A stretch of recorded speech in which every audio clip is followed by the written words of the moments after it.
എല്ലാവർക്കും നമസ്കാരം. ആലുവ കാസിനോ തിയേറ്ററിനടുത്ത് ഒരു ബിൽഡിങ്ങിനോട് ചേർന്ന് ചാക്കുകൾ കൂട്ടി വെച്ചിട്ടുണ്ടായിരുന്നു. അതിൻ്റെ ഇടയ്ക്ക് അത്യാവശ്യം വലിപ്പമുള്ളൊരു കോബ്രയാണ് റിപ്പോർട്ട് ചെയ്തിരുന്നത്.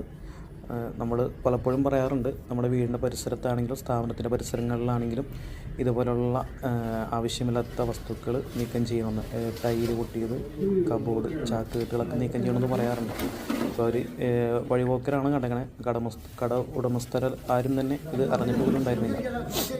പാമ്പിനെ കണ്ട ഉടൻ തന്നെ നമ്മൾ വിളിച്ച് നമ്മളവിടെ ചെല്ലുമ്പോൾ ചാക്കുകെട്ടിൻ്റെ അകത്ത് പാമ്പ് വേറെ പ്രശ്നങ്ങളൊന്നും ഉണ്ടായിരുന്നില്ല. പുറത്തേക്ക് ഒന്ന് സ്റ്റിക്കിന് തോണ്ടി അപ്പോൾ തന്നെ ബാഗിലേക്ക് സേഫായിട്ട് റെസ്ക്യൂ ചെയ്തിരുന്നു. നമ്മൾ പ്രത്യേകം ശ്രദ്ധിക്കുക, വേനൽക്കാലമാണെങ്കിലും മഴക്കാലമാണെങ്കിലും അവരുടെ ആവാസവ്യവസ്ഥ നഷ്ടപ്പെട്ട് പുതിയൊരു ആവാസവ്യവസ്ഥ തേടി വരുന്നതോ അവരുടെ ഭക്ഷണം തേടി വരുന്ന ഒരു സാഹചര്യത്തിലായിരിക്കുള്ളൂ ഇതേപോലുള്ള ചാക്കുകെട്ടുകൾ വിറക് കൂട്ടി വെച്ചിരിക്കുന്നത്, അതുപോലെ തന്നെ മറ്റൊരു ടൈല് പൊട്ടിയിരിക്കുന്നത് കണ്ടിരുന്ന അതിൻ്റെ ഉള്ളിലേക്ക് കയറി അത് ആവാസവ്യവസ്ഥ സൃഷ്ടിക്കാൻ സാധ്യത കൂടുതലാണ്. അപ്പോൾ എത്രയും പെട്ടെന്ന് നീക്കം ചെയ്യുക. Okay, thank you.